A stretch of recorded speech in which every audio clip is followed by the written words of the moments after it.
The Solemn League and Covenant. Sermon at Westminster by Joseph Carroll. And here a footnote. Mr. Carroll was a member of the Westminster Assembly. This sermon was given at Westminster at that public convention ordered by the Honourable House of Commons for the taking of the covenants by all such of all degrees as wilfully presented themselves upon Friday, October 6th, 1643. The House of Commons thanked Carroll for the sermon and ordered its publication.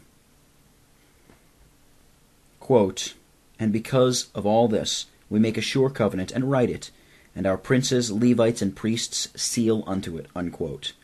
Nehemiah 9, verse 38.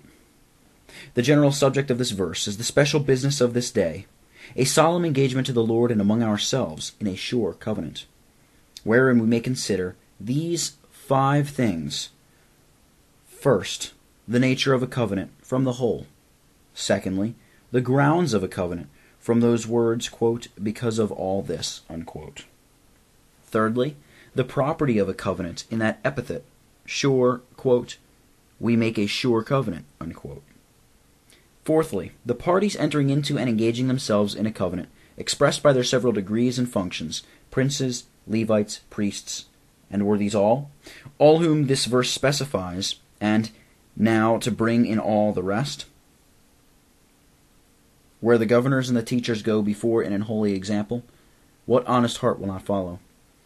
And the next chapter shows us all who were honest-hearted, following this holy example, verse 28.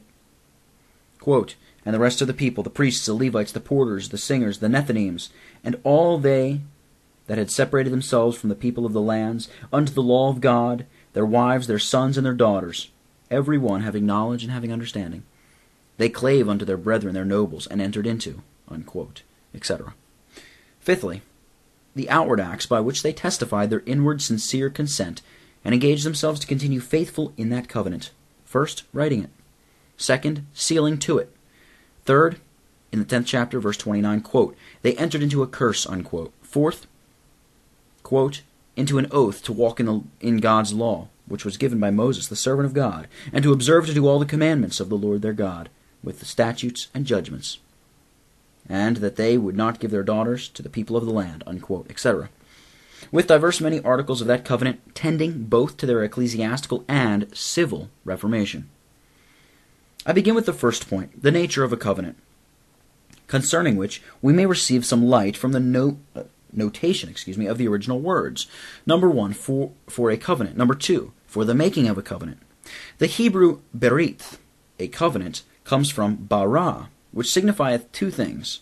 First, to choose exactly and judiciously. Second, to eat moderately or sparingly. And both these significations of the root bara have an influence upon this derivative berith, a covenant. The former of these intimating, if not enforcing, that a covenant is a work of sad and serious deliberation, for such are elective acts. Election is, or ought to be made, upon the rational turn of judgment, not upon a catch of fancy or the hurry of our passions. Now, in a covenant there is a double work of election. First, an election of the persons between whom. Second, an election of the conditions or terms upon which the covenant is entered. As God's covenant people are his chosen people, so must ours. Some persons will not enter into covenant, though invited, and others, though they offer themselves, are not to be admitted. They who are not fit to build with us are not fit to swear with us. Some offered their help to the Jews in the repair of the temple, quote, "Let us build with you, for we seek your God," unquote. But this tender of their service was refused, quote, "Ye have nothing to do with us, to build an house unto our God, but we ourselves together will build," unquote. What should we do with their hands in the work, whose hearts, we know, are not in the work? The intendment of such enjoining must be either to build their hay and stubble with our gold and silver, or else to pull down by night what they build by day, and secretly to undermine that noble fabric which seemingly they endeavored to set up. We find in this book of Nehemiah that the persons combining in that covenant were choice persons. The text of the 10th chapter sets 2 marks of distinction upon them. First, quote, "all they that separated themselves from the people of the lands unto the law of God," unquote. Second, all, quote, "having knowledge and having understanding," unquote. Here are 2 qualifications, whereof one is spiritual and the other is natural. The plain English of both may be this, quote, that fools and malignants, such as, in some measure, know not the cause, and such as have no love at all to the cause, should be outcasts from this covenant, unquote. Such sapless and rotten stuff will but weaken, if not corrupt, this sacred band. The tenor of the covenant now tendered speaks thus respecting the persons, quote, we noblemen, barons, knights, gentlemen, citizens, burgesses, ministers of the gospel, and commons of all sorts, in the kingdom of England, Scotland, and Ireland, unquote. And doth not this indistinctly admit all and all of all sorts? I answer, no. For the words following in the preface show expressly that only they are called to it who are of one reformed religion, which shuts out all papists till they return. And the articles pass them through a fine sieve, admitting only such as promise, yea, and swear that through the grace of God they will sincerely, really, and constantly endeavor the preservation of the Reformed religion against the common enemy in the one kingdom. The reformation and extirpation of what is amiss in the other two, as also in their own persons, families, and relations. They who do thus are choice persons indeed, and they who swear to do thus are, in charity and justice, to be reputed so till their own acts and omissions falsify their oaths. Thus our covenant makes an equivalent, though not a formal or nominal election of the persons. Second, there must be a choice of conditions in a covenant, as the persons obliged, so the matter of the obligation must be distinct. This is so eminent in the covenant offered, that I may spare my pains in the clearing of it. Every man's pains in reading of it cannot but satisfy him that there are 6 national conditions about which we make solemn oath, and 1 personal, about which we make a most solemn profession and declaration, before God and the world. And all these are choice conditions, such as may well be held forth to be, as indeed they are, the results and issues of many prayers and serious consultations in both the kingdoms of England and Scotland. Conditions they are, in which holiness and wisdom, piety and policy, zeal for God in purging his church, and care for man in settling the commonwealth, appear to have had, in a due subordination, their equal hand and share. Thus much of a covenant from the force of the word in the first sense, leading us to the choice both of persons and conditions. Second, the root signifies to eat moderately, or so much as breaks our fast. And this refers also to the nature of a covenant, which is to draw men into a friendly and holy communion and converse one with another. Quote, David describes a familiar friend in whom he trusted to be one that did eat of his bread, unquote. And the Apostle Paul, when he would have a scandalous brother denied all fellowship in church covenant, he charges it thus, quote, with such an one, know not to eat, unquote. Hence it was a custom upon the making of the covenants for the parties covenanting soberly to feast together. Quote, when Isaac and Abimelech swear one to another and made a covenant, the sacred story tells us that Isaac made them a feast and they did eat and drink, unquote. A covenant is a binder of affection to assure it, but it is a loosener of affection to express it. And their hearts are most free to one another, which are most bound to one another. How unbecoming it is that they who swear together should be so strange as scarce to speak together. That which unites ought also to multiply our affections.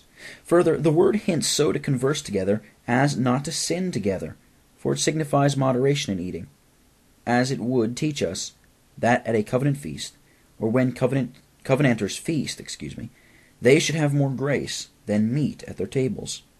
Or if, through the blessing of God, their meat be much, their temperance should be more.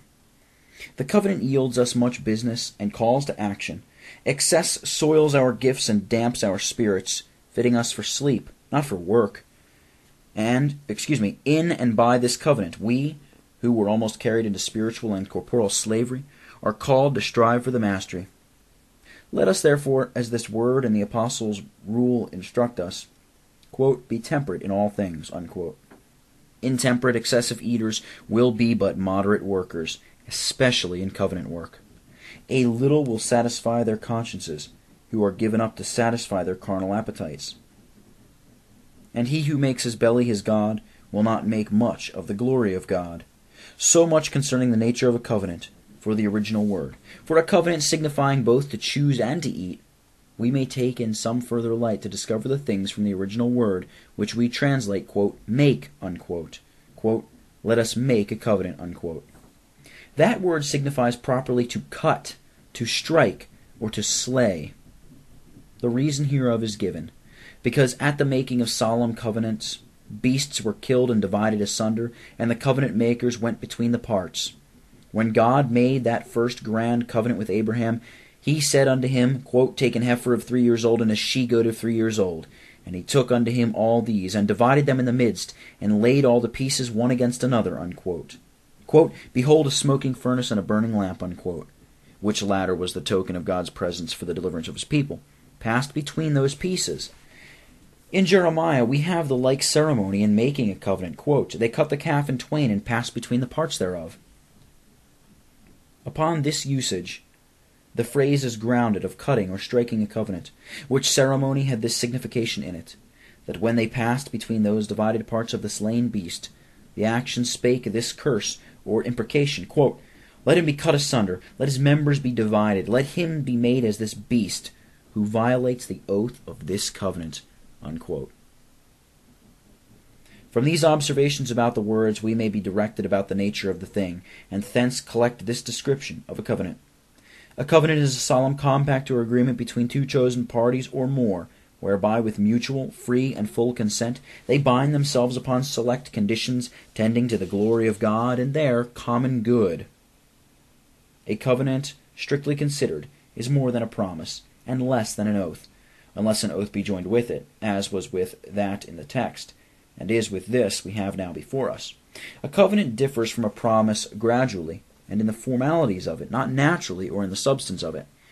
God made promises to Abraham in Genesis 12 and Genesis 13, but he made no covenant with him till chapter 15, verse 18, quote, in that day the Lord made a covenant with Abraham, unquote. And the work of the Lord in that day with Abraham had not only truth and mercy in it, but state and majesty in it. A covenant day is a solemn day. As the collection of many stars makes a constellation, so the collection of many promises makes a covenant. Or as in the first of Genesis, quote, the gathering together of the waves was by the Lord called seas, unquote. So we may call the gathering together of promises or conditions a covenant. The Lord doth, as it were, rally all the promises of mercy made to us, which lie scattered up and down through the whole volume of the Scriptures, and puts them together into a covenant. And we do, as it were, rally all the promises of duty which we owe unto God and to one another, and put them together in a covenant. Such a bundle of duty is tied up in this present covenant. What duty is there which we owe to God, to his churches, or these commonwealths whereof we make not promise, either expressly or by consequence, in the compass of this covenant? And how great an obligation to the duty doth this contain, wherein there is an obligation to every duty.